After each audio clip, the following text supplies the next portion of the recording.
Alrighty. So, good afternoon, everyone. Thank you for joining us for today's webinar on distributed fiber optic sensing for geotechnical monitoring. My name is Julia Hoggins, and I'm the Senior Marketing Specialist at Geocomp. Today's presenter is Andrew Yescu. Andrew is a Senior Engineer at Geocomp located in our Acton, Massachusetts office, specializing in instrumentation and monitoring. He received his PhD at the University of California, Berkeley, where his research was focused on geotechnical and structural applications of distributed fiber optic sensing. He has over 13 years of professional and research experience in conventional and advanced geotechnical monitoring techniques, and has been involved in several applications of the technology, including deep foundation monitoring, soil displacement measurement, and pipeline and tunnel monitoring. Today's presentation will run for about 45-50 minutes, followed by a Q&A portion at the end. If you have questions during the presentation, please feel free to drop them in the Q&A section, and Andrew will answer your questions during that Q&A portion at the end. This webinar has also been accredited as a professional engineering continuing education course by New York State and will provide one PDH to attendees, but you must stay for the entire presentation in order to receive the PDH credit. So after the presentation, you'll receive an email from me with 5 multiple choice questions that you'll need to answer in order to receive the certificate. So after you complete the questions and send back to us, then I will then send over your certificate. We'll also be sending the slide deck and the recording from today's presentation, so you'll have those to also help in assisting with those questions. So now that we have the introduction out of the way, I'd like to hand it over to our presenter, Andrew Yescu. Thank you so much, Julia, and thank you everyone for joining today. I am going to be presenting about distributed fiber optic sensing for geotechnical monitoring, which is a topic that I've been focused on for about the past 6 years, first starting when pursuing my PhD at UC Berkeley, and then continuing as a consulting offering, and now in my role as a senior engineer at Geocomp here in Acton, Massachusetts. Just a quick introduction about me. Originally from the East Coast, I got my bachelor's at RPI in upstate New York. And then I moved across the country to pursue my master's at UC Berkeley. I then spent several years working in the San Francisco Bay Area in geotechnical engineering for Arup, before eventually returning to UC Berkeley to pursue my PhD under my advisor, Professor Kenichi Soga. I'm a registered professional engineer in the 3 states listed. And as Julia mentioned, I've been very passionate and pursuing my focus in geotechnical instrumentation and monitoring for over 13 years in both my professional life as well as in research experience. A quick outline of what I plan to cover today. I'm going to start off the presentation with a brief safety moment, followed by my philosophy of monitoring. Then I'll dive right into an introduction to the technology of distributed fiber optic sensing. And then I'll outline 3 case studies that highlight the ways that distributed fiber optic sensing can offer a good deal of value and insight into monitoring applications. Finally, I will try to end with about 10 minutes left so that there's plenty of time for any questions. Although if there's anything that I wasn't able to address in the presentation or within the Q&A session at the end, please feel free to reach out to me directly. I like to start presentations like this with a brief safety lesson. As civil engineers, and particularly geotechnical engineers, one of the great benefits of our work is that we often find ourselves being able to visit the site where the assets that we're designing and helping observe are being constructed. Unfortunately, this can expose us to a number of hazards. One of the most serious ones is a fall hazard. It's very typical, at least early in my career, that I would have to approach an unprotected edge, and the contractor would often just hand me a harness and tell me to clip in. What I would like to stress here in these opening minutes is that this should really only be done as a last option And wherever possible, we should try to remove ourselves from having to approach unprotected edges or adopt other means, such as guardrails, to protect ourselves from a fall hazard. A harness is really a pretty specialized piece of equipment, even though it may not seem that, and it requires proper training as well as forethought and evaluation that it will actually be protecting the user from that fall hazard. Some of the specific steps in training required include being able to evaluate and inspect the harness for condition, age, and proper fit. Confirming the tether and lanyard condition, age, and appropriateness for the application, confirming the anchor capacity, which actually needs to be several times just your body weight. And finally, the focus of what I'm going to touch on today is confirming your clear distance versus your projected fall distance. So a fall protection system for a harness really consists of three components. You have the harness, which is what the user is going to be wearing. Then you have the tether, which is what connects the harness to the anchor, and then you have the anchor itself. Depending on the specific system, you can end up actually falling several times your height before you have a full arrest. This includes the height of the anchor, which in the example that I've shown here is actually at the user's feet. This example on the left side of the slide was something that I actually experienced in my professional background, where we needed to approach an unprotected edge of a shoring wall to take an instrument reading. The anchor was actually just an eyelet within one of the soldier piles, and there was a whaler located approximately 10 feet below the top edge of the excavation. Doing the math for the height of the anchor, the 3.5 feet of the free fall distance before the tether would engage, 1 foot of harness stretch, which is basically the minimum. Most of them are a little bit more than that. And then approximately the 5 feet to the back of my D-ring, I would have expected to actually strike that whaler in the event of a fall before that harness and lanyard fully engaged. We ended up working with the contractor to find suitable means to safely be able to perform this work. But this is just really to highlight that you have to be properly trained to do an evaluation, or at least rely on an expert to make sure that you're adequately being protected anytime that you're exposing yourself to a fall hazard. With that, I'd like to start the technical portion of my presentation, with a brief discussion of my philosophy of monitoring. I did complete a PhD, which is a philosophy degree, and so this is something that I take very seriously and informs a lot of my decisions and approaches to monitoring, not just fiber optic monitoring. Here I've highlighted a quote from the great Ralph Peck, highlighting the importance of field instrumentation to geotechnics, which is relatively unique just because, as compared to other branches of engineering, and specifically civil engineering, we don't have a lot of control over the materials that we are relying upon. I like to highlight this last section, that it is easier to install instruments, collect the readings, and then wonder if there are any questions to which the result might provide an answer. So the value of a monitoring system is really in the knowledge and understanding of the asset performance that it offers. And as I mentioned, for underground assets, which rely on native materials, soil and rock, this often cannot be ascertained in any other way. However, as Dr. Peck pointed out in the quote that I highlighted, an instrument deployed without proper forethought and planning of what is being monitored can end up being a waste of money in the best case and dangerous in the worst.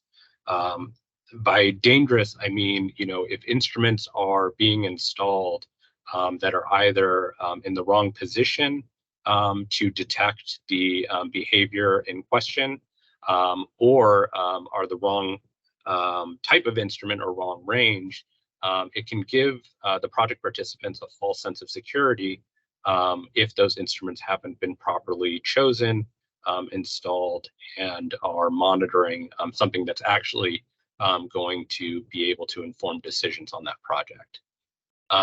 The final thought is that these sophisticated instruments, such as distributed fiber optic sensing, can be valuable additions to a monitoring program. However, they should really only be considered when the questions to be answered cannot be addressed using more simple methods. I sort of warn people against avoiding selecting a monitoring system based on the hype, unless that monitoring system actually offers commensurate value. So next, I'd like to give a technical introduction to distributed fiber optic sensing. So in a standard monitoring approach, you really have these three components. You have a point-based sensor, data cable, which acts as the power transmission and data transmission, and then you have a remote reader. The actual separation between these can vary depending on the application, but in general, we have these three components in a conventional point-based monitoring system. Now, if you want additional monitoring points, you end up having to install additional sensors as well as the associated additional cables. And here's an example of what that can end up looking like. This is for relatively simple pile monitoring job or during a load test. And as you can see, you end up with sort of a spaghetti of wire that needs to be carefully managed and protected during the monitoring. Distributed fiber optic sensing, on the other hand, actually utilizes the same fiber optic cable for both the sensing media as well as data transmission. So for a single installed cable, which can be strung throughout the asset to be monitored, you can get a continual measurement readout of various physical properties through a single connection to a fiber optic analyzer. And here's what that looks like for the same pile monitoring job that's shown above for the vibrating wire system. And as you can see, it's quite a bit neater and easier to manage the cables going to the monitoring point. So distributed fiber optic sensing, it basically turns that fiber optic cable into a sensor. The cable is relatively inexpensive, often on the order of between $1 up to maybe $20 or $30 a meter, depending on the sophistication of the packaging. But most of the cost is concentrated on the interrogator or the analyzer. It has the ability to generate data wherever the cable is installed and can provide a very large density of data, anywhere from millimeter to meter spacing for the readout points, for ranges up to tens of kilometers. And I want to highlight that there is an excellent reference book for the use of specifically distributed fiber optic strain sensing for civil infrastructure that came from the work at the Cambridge Centre for Smart Infrastructure in the UK. So where is distributed fiber optic sensing going to provide value for a project? There's a couple things that I want to highlight here. First, it's very well suited for the monitoring of long assets with distributed hazards. This includes things like tunnels, rail lines, highways, bridges, anything that has relatively long span with potential hazard mode that can't be adequately captured through point-based sensors. An example of this would be a pipeline or a tunnel crossing through a fault zone. The fault zones are generally distributed over an area of dozens, if not hundreds of feet. And it can be infeasible to adequately monitor that asset for damage or potential distress in the event of a fault rupture or large displacement. In this case, a distributed fiber optic sensing system could be deployed where a cable is installed at multiple points, and that diffuse hazard, if it manifests at a single point, could be detected through that system. The next benefit of distributed fiber optic sensing is one that isn't always captured, but I think is actually important to consider when looking at the technology. And that's the relatively economical ability to deploy it. Because you're only installing the cable, the fiber optic monitoring system can actually be installed relatively quickly on site. This is in contrast with a point-based system, which can take several hours of technicians' time to properly attach to the asset, depending on the specific type of sensor. The splicing and cable preparation can be done prior to arrival on site, so removing that from the critical work that needs to be done in the field. And also the cable designs are robust and can be installed by contractors or field technicians. I like to say you don't necessarily need a PhD to do this type of monitoring. One of the final benefits is that it can capture non-idealized behavior of the monitored assets, removing the need for interpolation between sensors. This is something that can yield a number of benefits, although those benefits aren't always able to be projected when we're in the planning stages, because these are deviations from just sort of the simple behavior that we expect based on design fundamentals, and really capture the true field conditions and behaviors of the monitored assets. So looking into what's actually happening within the fiber optic cable, when a pulse of light is sent down a fiber optic cable, that light is actually propagating within the central fiber optic core. Most of the light is propagating in the direction of travel. However, there is a small amount of density fluctuations and impurities which cause scattering of a very small portion of that light in all directions, including back towards the source. These density fluctuations and impurities are actually inherent in standard telecommunications fiber. It's something that end users such as Verizon or Comcast, it doesn't affect their ability to propagate the vast majority of the signal to the end users, but it's something that we as civil engineers can take advantage of because some of the backscattered light is actually affected by physical changes along the fiber optic cable. So looking more at a schematic diagram, the way that fiber optic sensing functions is a pulse of light is sent into that fiber optic core, and those density fluctuations and impurities are generating a small amount of backscattered reflections towards the source continually along that fiber optic cable. By looking at the specific characteristics of the various types of scattering that occur within the fiber optic cable, we can actually infer changes in various physical properties along that cable. The three main types of distributed fiber optic sensing are distributed acoustic sensing, which relies on Rayleigh scattering, distributed strain and temperature sensing, which relies on Brillouin scattering, and distributed temperature sensing, which relies on Raman scattering. Most of the strain sensing and the focus of the rest of my presentation will be on Brillouin scattering. So in Brillouin scattering, there's a peak Brillouin frequency that is characteristic of unstrained standard fiber optic cable. That peak is shifted by changes in absolute strain. And that includes strains baked into the fiber optic cable through the manufacturing and shipping process. For this reason, we actually recommend to take a baseline frequency profile and take measurements for the change in this frequency profile, which is proportional to changes in the absolute strain along that fiber optic cable. Now that change in strain is proportional to both mechanical strain as well as thermal strain. And we use calibration factors, which are field and lab validated to make that correction.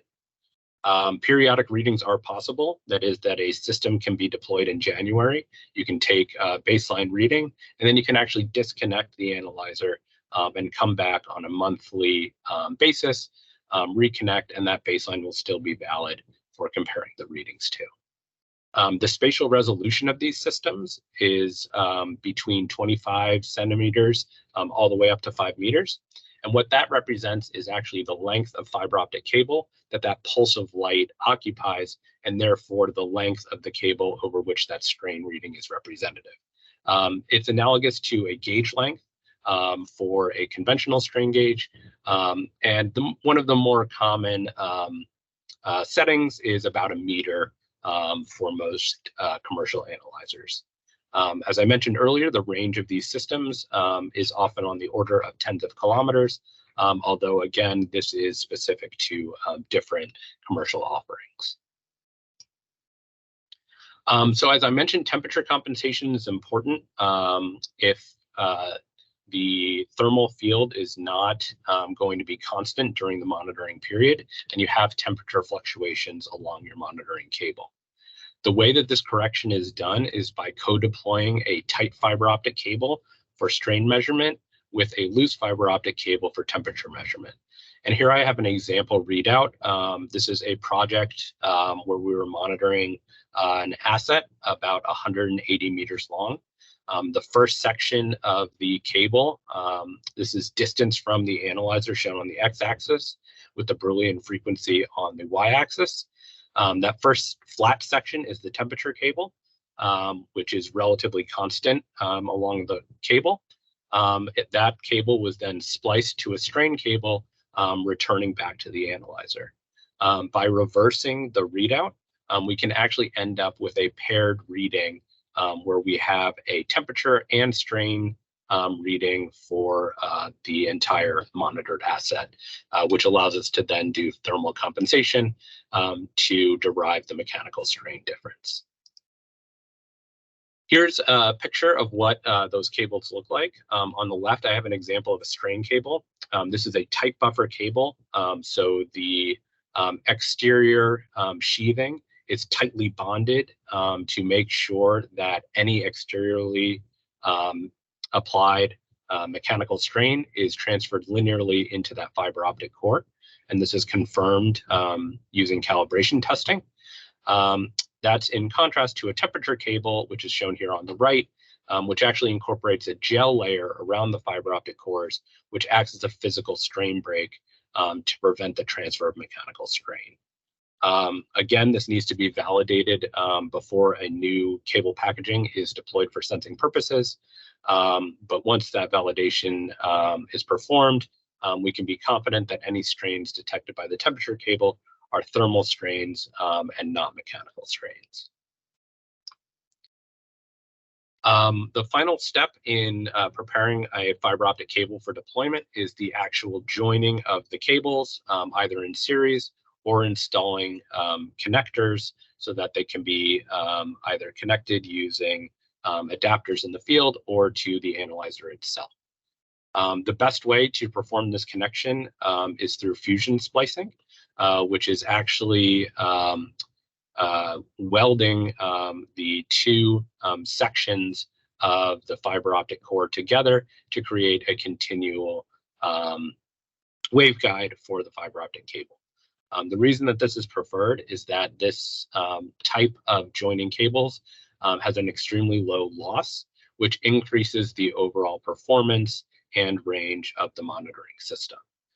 This is something that there is a bit of technical expertise required and training to perform, but it can be done with that proper training relatively simply. Once the splice is completed, it then needs to be protected because you do go down to just that bare fiber optic core at the splice location. And this can be used, performed using protection tubes, such as the one shown on the left. One final thing that I want to highlight is there's actually two types of Boolean-based strain sensing, BOTDR and BOTDA. BOTDR relies on spontaneous scattering within the fiber optic cable and only requires a connection to one side of the fiber optic cable. This comes with a relatively limited spatial resolution, with the best performance being about a meter and an associated strain resolution of roughly 30 microstrain. The benefit of this is these systems tend to be a little less expensive and they only require a connection to one end of the fiber optic cable. So this makes them very suitable for applications, such as those long linear assets, where you can string a single fiber optic cable along the asset, and then you only need to connect to one end.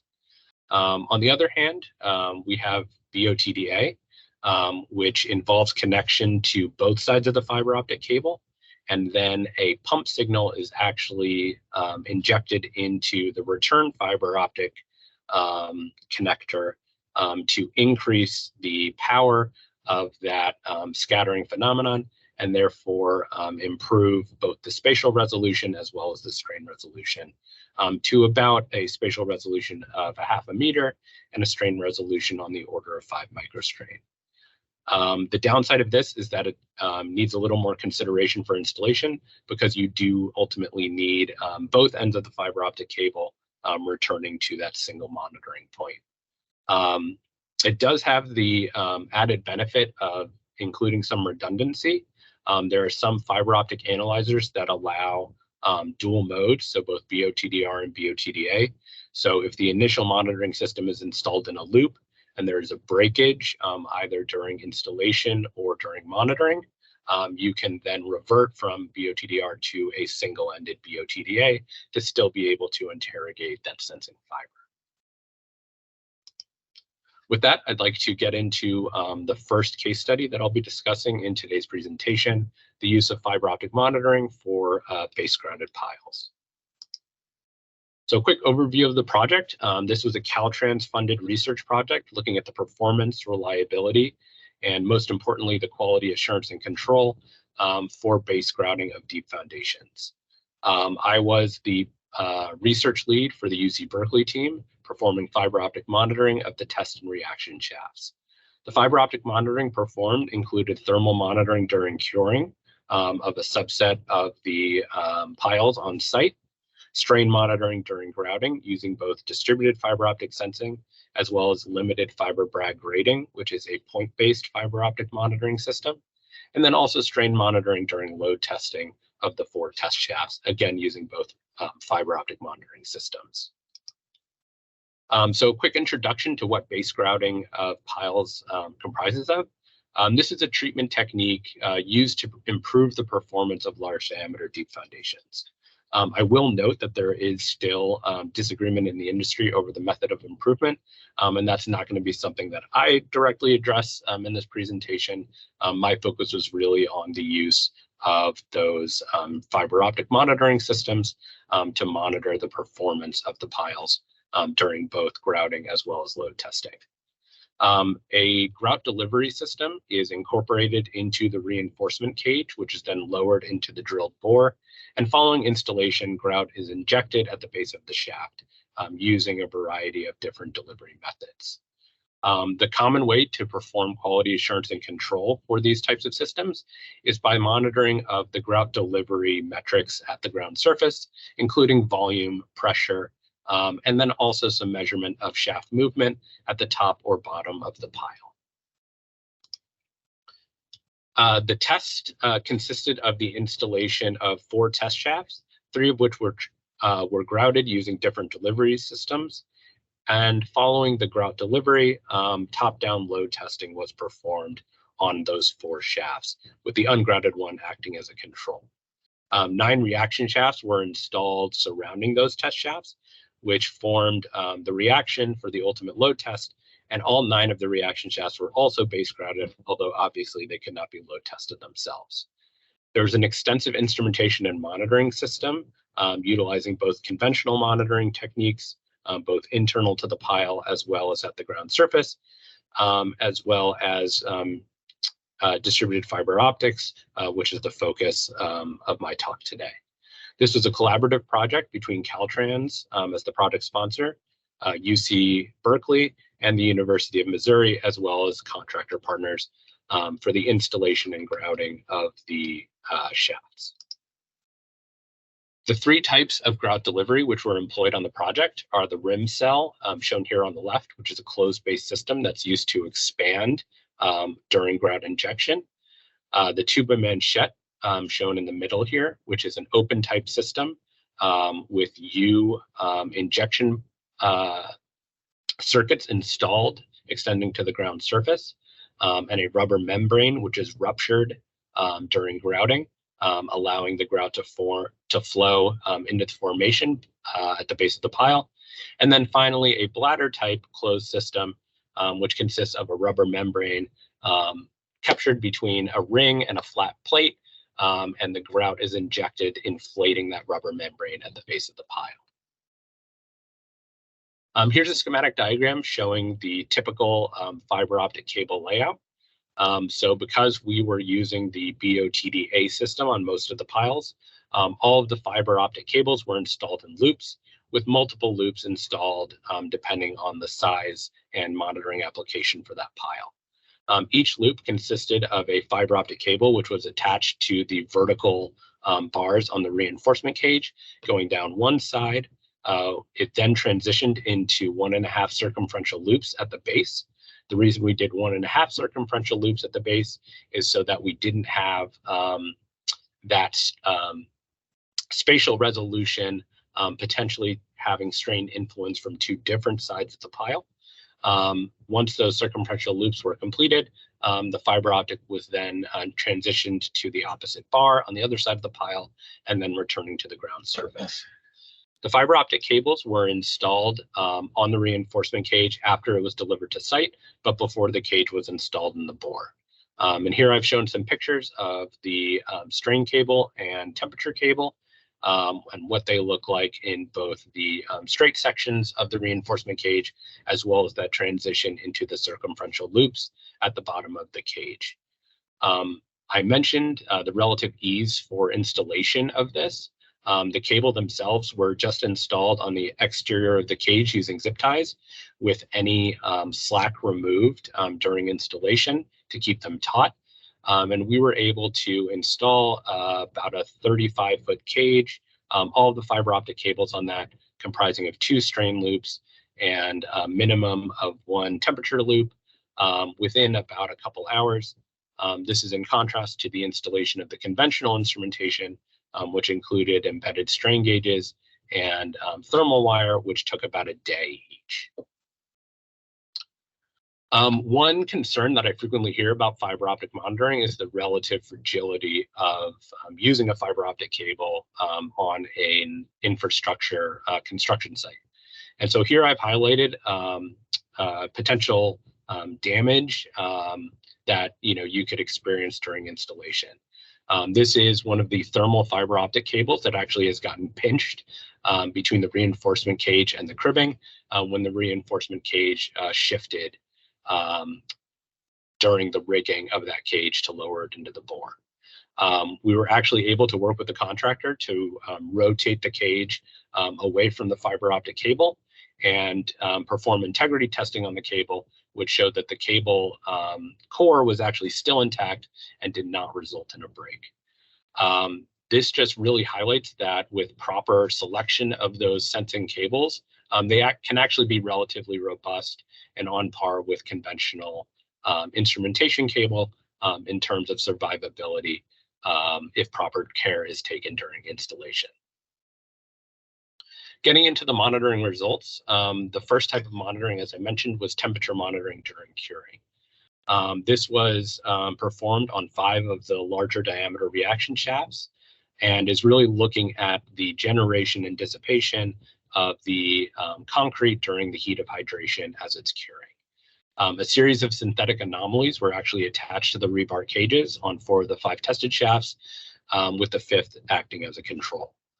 The analysis of this was actually done by a research college of mine at the University of Bath, and isn't going to be something that I'm presenting today, but overall the results were relatively positive and comparable to the results from conventional thermal monitoring.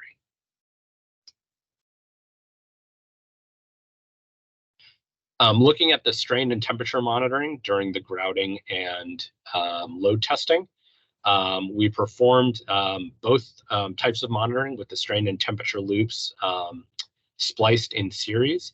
And then we were also able to network together multiple piles for monitoring of strain and temperature development during not only the loading of the test pile, but also the reaction shafts. There were multiple fiber optic interrogators used for the monitoring.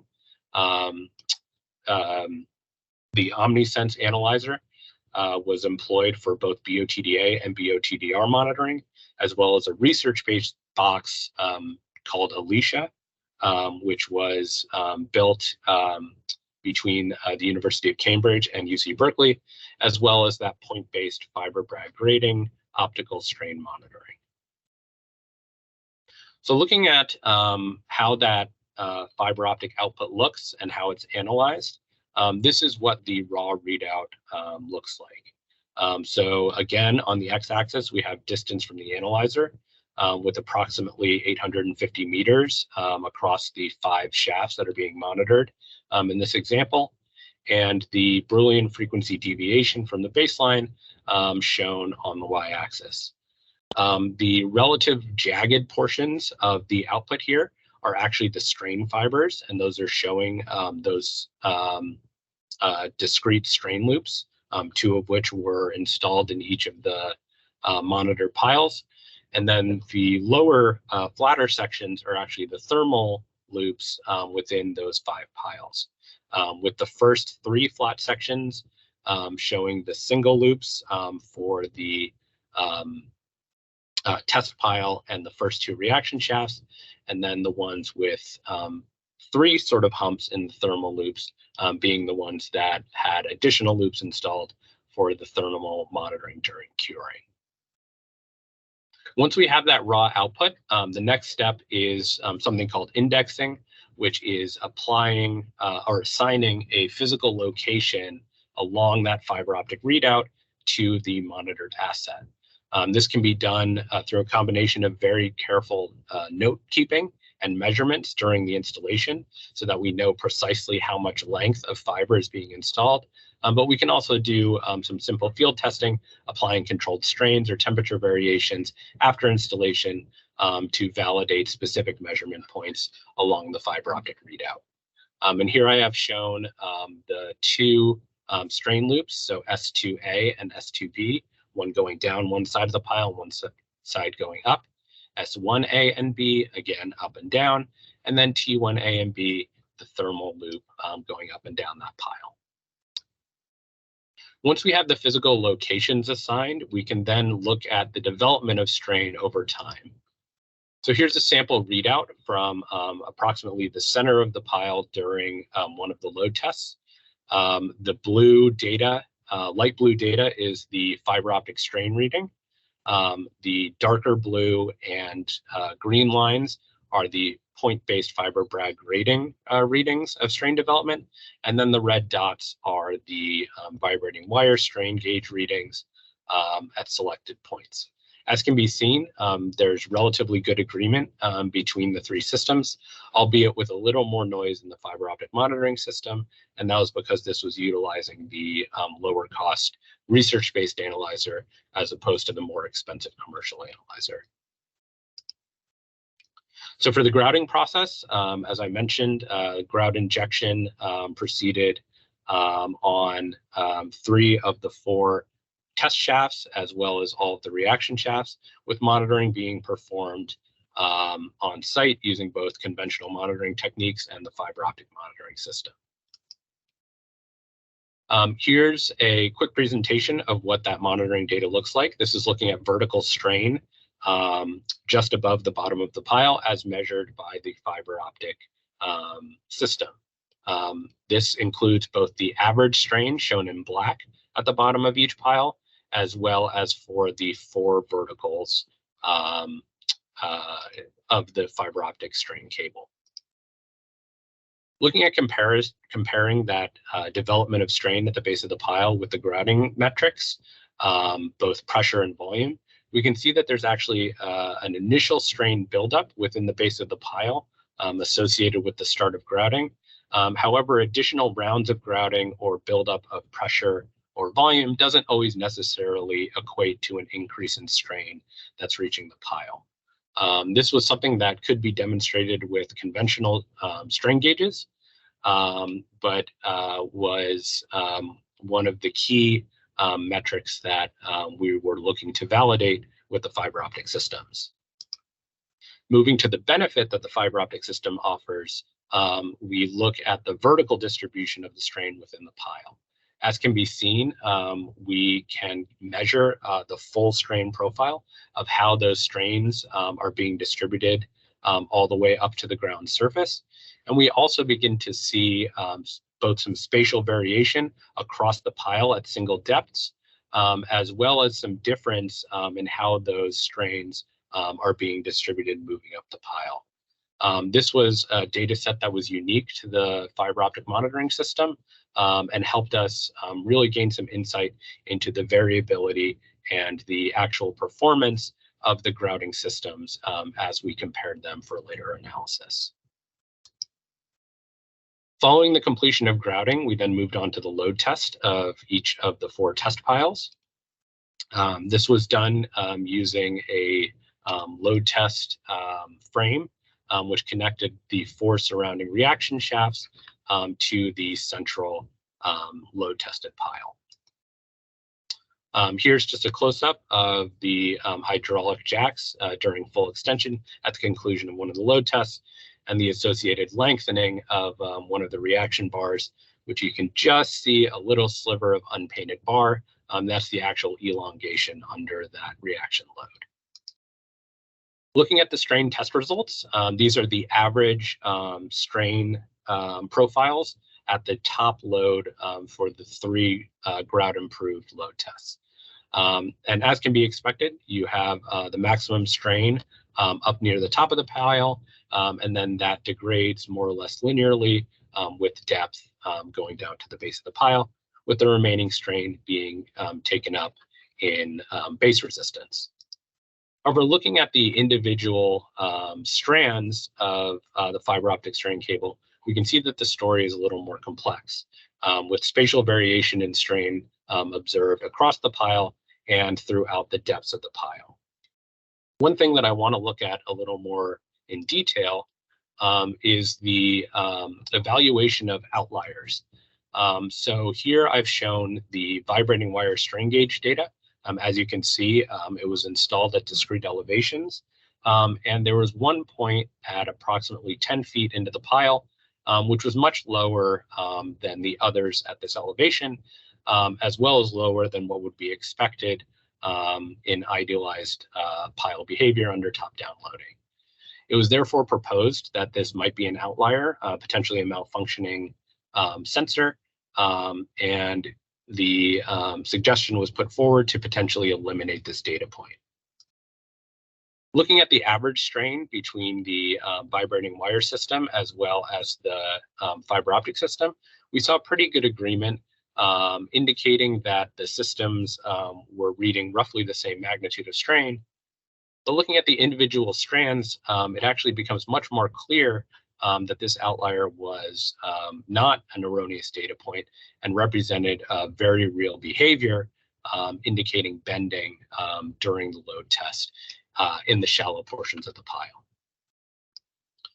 Now, the elimination of outliers is relatively common in evaluating point-based data, but we really are relying on our expectations of what the behavior, the idealized behavior would be, and sort of applying engineering judgment. In this case, that outlier was right at 3 standard deviations below the average in this case, indicating that it might have actually been appropriate to consider this for elimination.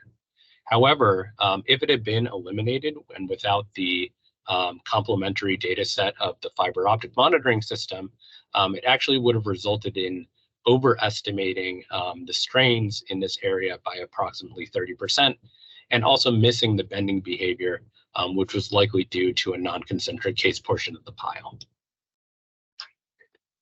Some key takeaways from this project. The first is that fiber optic strain and temperature monitoring is a viable method for monitoring deep foundations. Looking at the base grouting monitoring itself, we observed that grout pressures and volumes measured at the surface do not always directly translate to loads developing within the foundation element.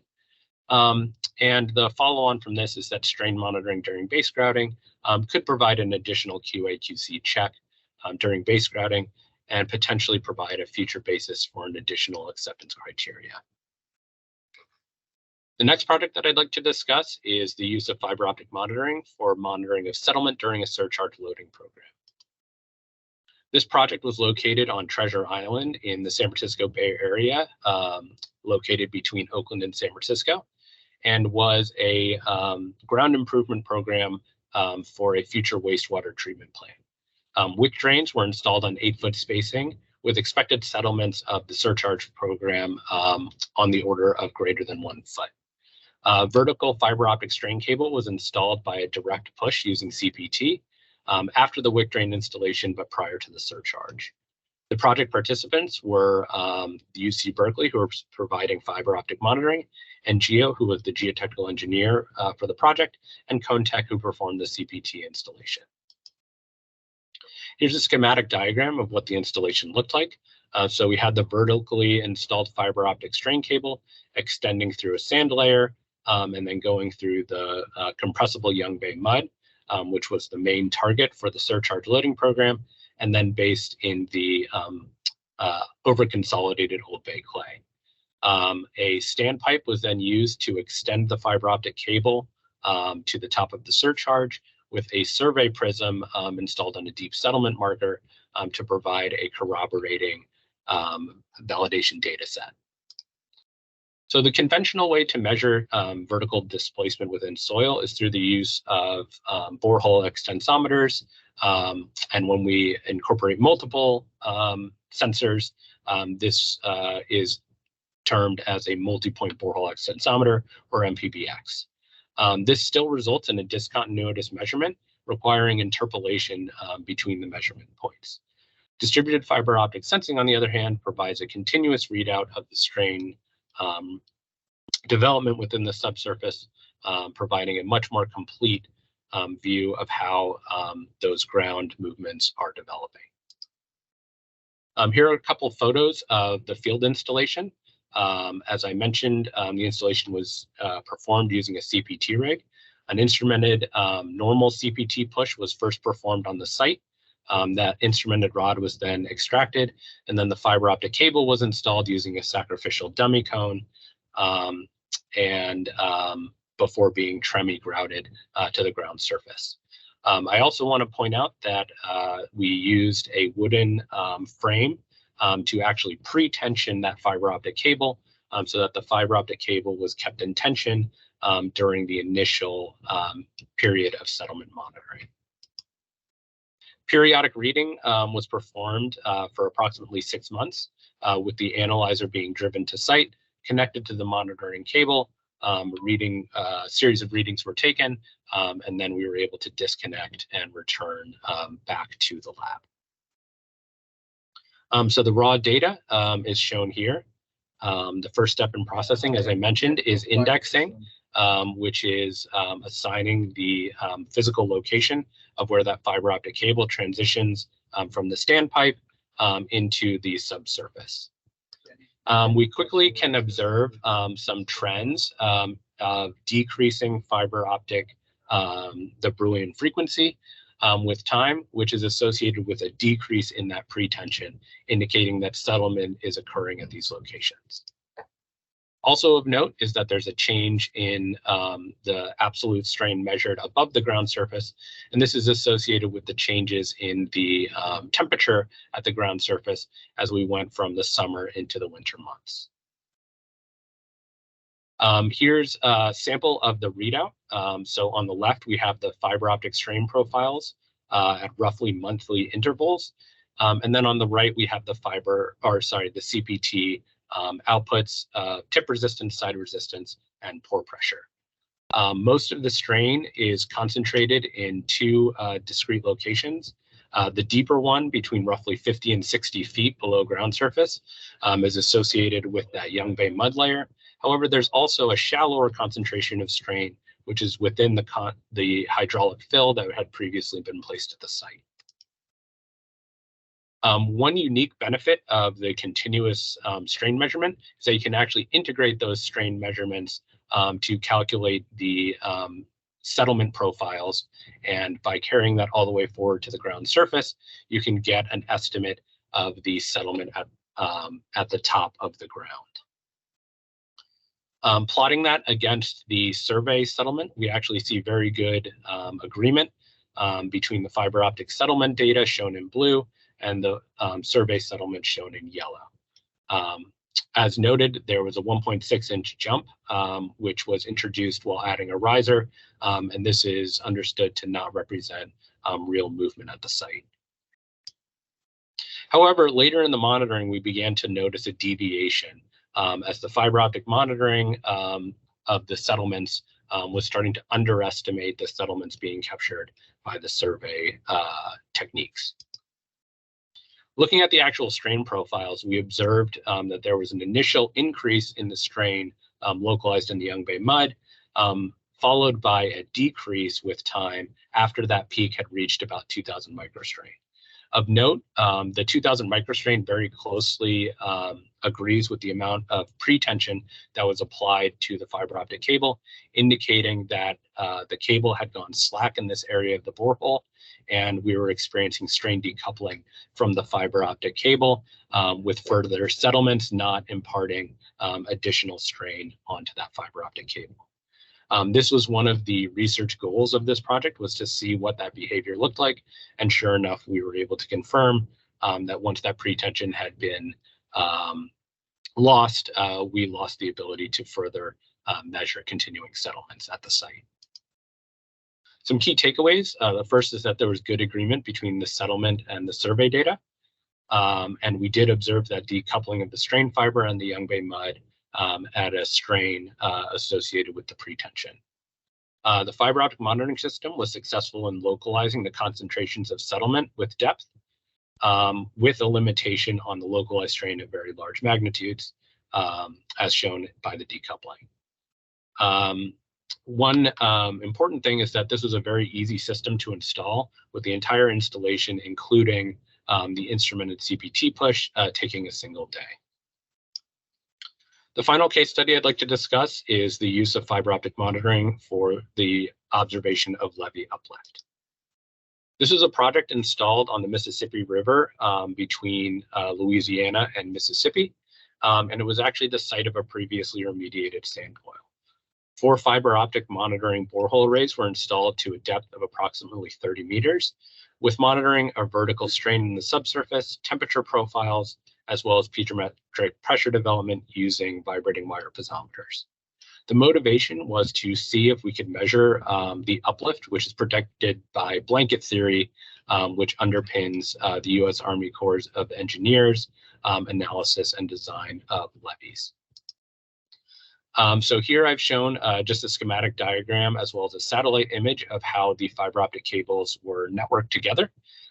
This was done so that all 4 boreholes could be interrogated simultaneously, with temperature cable being used because it's relatively inexpensive for surface cable routing within trenches on the site, as well as thermal monitoring going down one side of each geotechnical borehole, and then a strain cable being spliced into that to provide strain measurements on the return to the surface.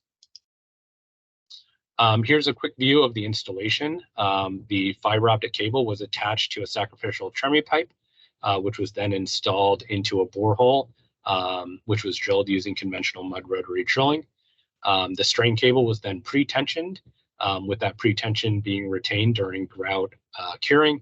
And then the clamp was removed so that the fiber optic cable was able to move with the soil during the monitoring period.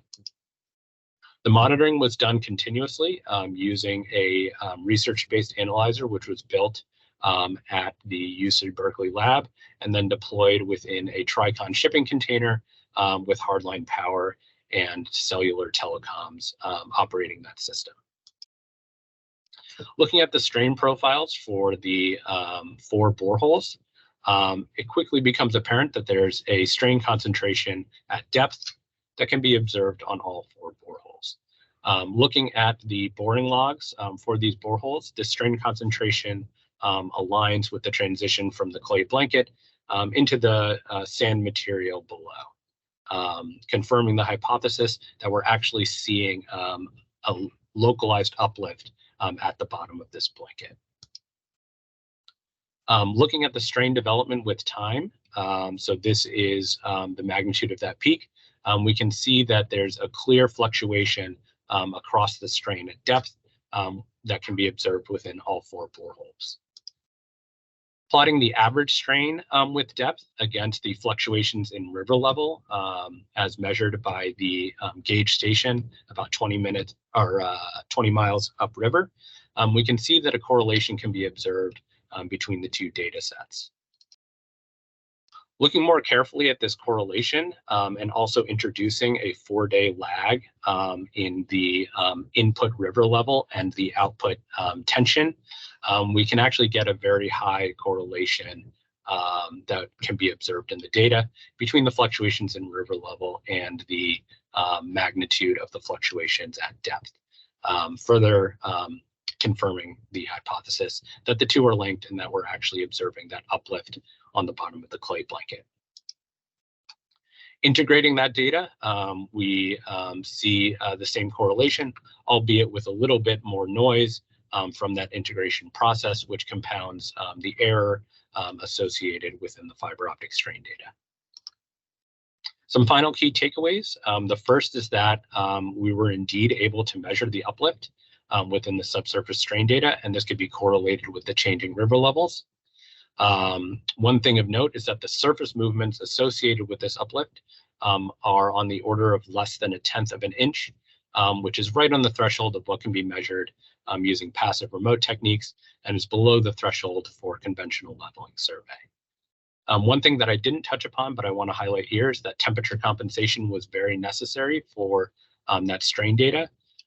Oftentimes temperature fields within the subsurface are treated as constant, but we observed pretty large both seasonal as well as diurnal fluctuations in the temperature, which needed to be corrected for, especially prior to integration. This monitoring is ongoing with the hypothesis being that a sudden drop in strain displacement could indicate the release of pressure associated with the development of a local sand boil. Some quick conclusions. The first is that distributed fiber optic sensing can offer continuous data across a wide variety of applications, specifically where point sensors are insufficient or infeasible. In several of these applications, there's really no other means to get the monitoring data using other sensing techniques, either point-based or remote. Distributed fiber optic sensing is a mature sensing application and is suitable for the deployment of production projects, not just the research projects that I've highlighted here. And finally, distributed fiber optic sensing does require experience and forethought in the system design, but it can be successfully deployed with the right team. And with that, I'd like to open up to any questions that people may have. Awesome. Thanks, Andrew. So we do have a couple of questions in the Q&A and also some that people have dropped in the chat. We ran a little bit long, so we may not be able to get to all of them, but we'll try to get through a couple and run a little bit over time, and people can drop as they need to. But if anyone has any questions that we don't get to, please feel free to email Andrew directly. So first question, Andrew, are DFOs only for strain or displacement? Can they monitor pressure, tilt, etc.? So for Boolean-based monitoring systems, which was the focus of this talk, it's really only able to measure longitudinal strain along that fiber optic cable. There are a couple of different ways that this can be adapted to specifically measure other items, but basically it's transferring, another metric such as change in pressure into a longitudinal strain through, some sort of apparatus to transfer that. There are, I mentioned the point-based fiber bag grading monitoring systems, and there are many more housings commercially available to measure things such as piezometric pressure, displacement, and things like that. However, those are point-based systems, and so the benefit of distributed fiber is lost in those cases. Great. Thanks, Andrew. Another question, is drift a concern with DFO? Not in my experience. The readings itself of that peak Brillouin frequency is highly repeatable. And so any drift is usually indicative of something actually physically changing within the installation. One example is if you have a fiber optic cable that is attached to a structure using like an epoxy or an adhesive, and that installation is exposed to sunlight and UV rays, you can actually get a degradation of that bond, which results in a shift of the strain that's been applied on that. But in general, for a fiber optic cable that's been installed and is protected from any changes of the way that it's coupled, the repeatability is extremely good. Another question, can the fiber be embedded into concrete for thermal profile during hydration? Absolutely. So this is something that I've done both in my research at Berkeley, as well as for project for the Missouri Department of Transportation. There's a couple caveats. So the first is that we are measuring differential temperature. So it does not provide an absolute measurement of temperature the same way that a thermistor or a thermocouple would provide. This can be controlled relatively easily by taking an initial temperature during installation. Whether it's a dry bore, you're taking the air temperature. If it's fluid supported, taking temperature of the support fluid, or if you're taking measurements immediately after concrete placement, taking a measurement of the still fluid concrete.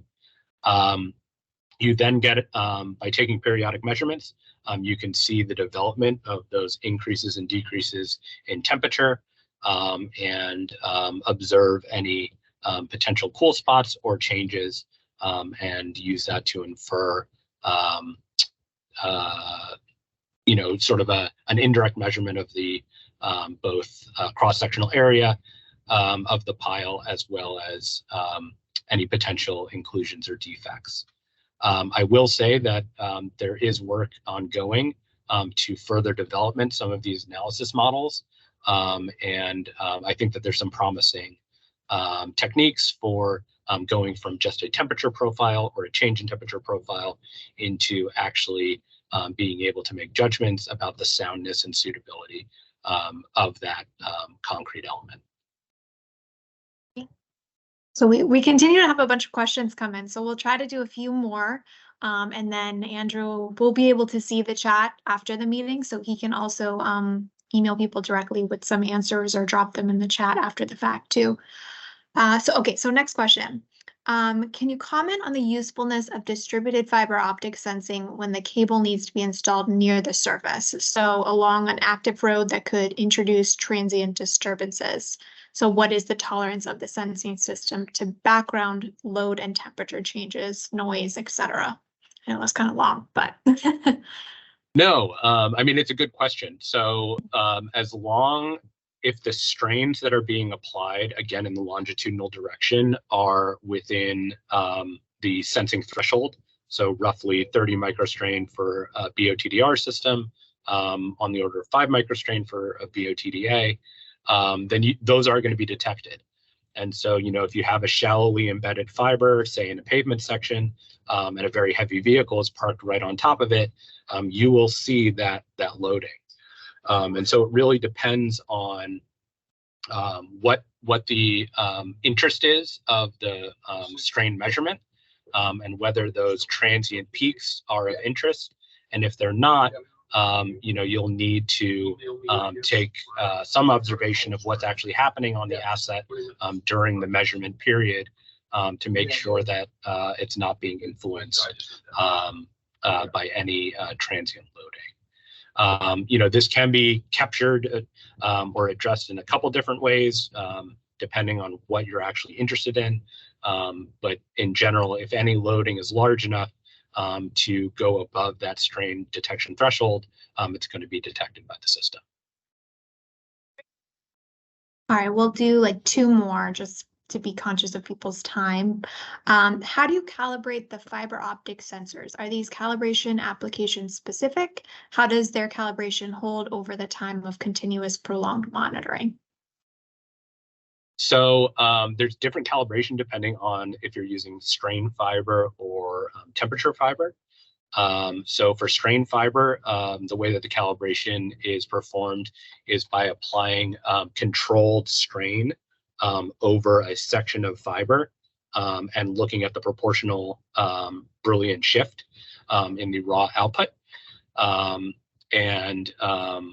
Basically confirming both linearity with that linear factor being something that you can directly calculate, as well as that you don't see any decoupling of the fiber optic cable, of the core from the exterior sheathing during the strain interval of interest, as well as for multiple cycles of loading and unloading. As I mentioned, most of the strain cable is actually dedicated for strain monitoring. So these calibration sheets are often available directly from the manufacturer and has also been independently validated through field use. For thermal cable, the way that we calibrate it is typically through a water bath test.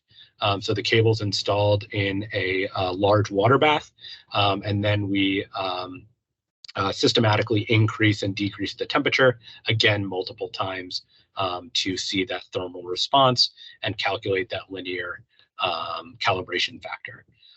We do take it a step further and also apply longitudinal mechanical strain to make sure that the decoupling of that gel layer is performing as we expect, and that there isn't mechanical strain that's being allowed to translate into the fiber optic core. Great.